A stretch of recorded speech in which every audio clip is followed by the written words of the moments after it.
power doesn't always speak. In fact, the most dangerous kind rarely does. Machiavelli understood this better than most. He saw that those who shout, threaten, and boast are rarely the ones who hold real power.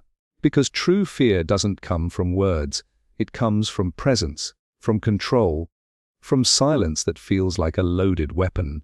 In The Prince, he didn't just advise rulers on what to say. He taught them when not to speak at all. Because when you master silence, you master suspense. And suspense is the throne upon which fear quietly sits.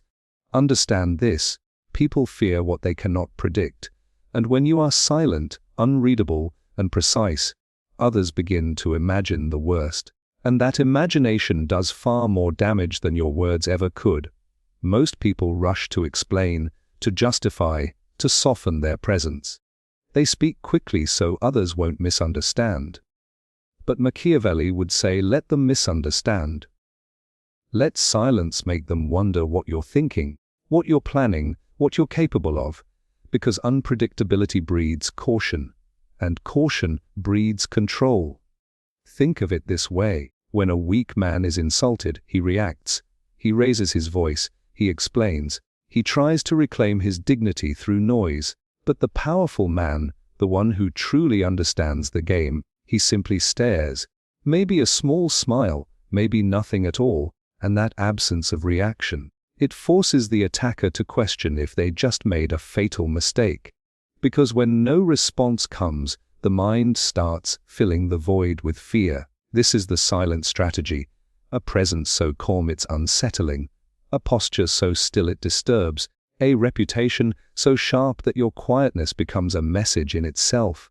Machiavelli's strategy wasn't about being invisible. It was about being felt without being obvious. It was about controlling the room without raising your voice. It was about commanding fear not with force, but with anticipation. And anticipation is power.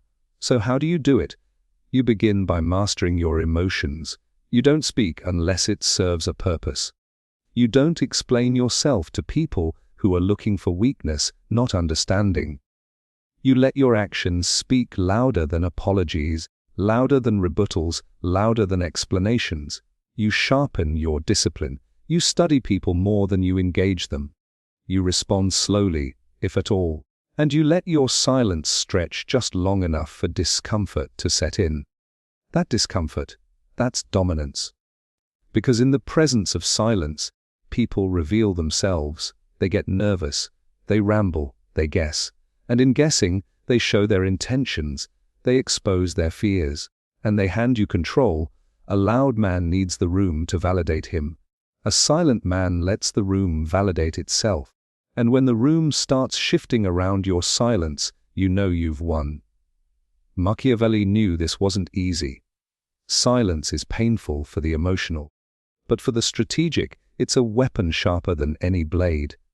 He once said, "It is better to be feared than loved, if you cannot be both. But fear earned through silence lasts longer than fear earned through violence. Because violence ends, but the fear of the unknown, that lingers, it festers, it grows in the shadows you leave behind. So the next time you feel the urge to defend, to argue, to correct someone's perception of you, don't. Let your stillness be your sword. Let your calm unnerve them. Let your mystery say everything your mouth doesn't. Because the most feared man in the room isn't the one speaking. It's the one watching. And the one who says nothing is the one they remember most.